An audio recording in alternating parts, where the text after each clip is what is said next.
ചെറിയ കുട്ടിയൊക്കെ ആയിരുന്ന സമയത്ത് അച്ഛനും അമ്മയൊക്കെ ഏതെങ്കിലും കല്യാണത്തിനൊക്കെ പോയെന്ന സമയത്ത് അമ്മ ഇങ്ങനെ പറയുന്നു, ഓ ആ കുട്ടിക്ക് ഭയങ്കര ഫീച്ചേഴ്സാണ്.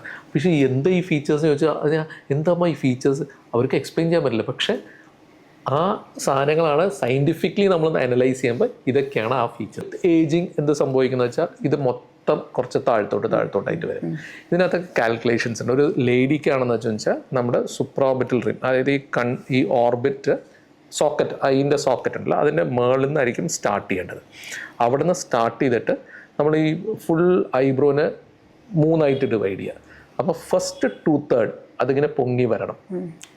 ഓക്കെ, ആൻഡ് അത് ആ പീക്കിന് ഒരു കാൽക്കുലേഷൻ ഉണ്ട്. നമ്മൾ ഇവിടുന്ന് ഒരു ലൈൻ വരച്ചു വെച്ചാൽ ഈ കോർണിയയുടെ സൈഡിൽ കൂടെ ഒരു ലൈൻ മുകളിലോട്ട് വെച്ചാൽ ആ പോയിന്റിലായിരിക്കും ഇത് പീക്ക് ചെയ്യേണ്ടത്.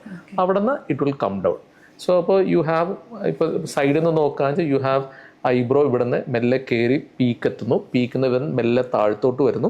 ആ താഴത്തോട്ട് വരുന്ന line should come on the nose. ആ മൂക്കിൻ്റെ ആ ഒരു ലൈൻ, ഒരു ഡോർസൽ എസ്തെറ്റിക് ലൈൻ എന്ന് പറഞ്ഞാൽ അതിലോട്ട് വന്ന് മൂക്കിൻ്റെ അറ്റത്തോട്ട് വരണം.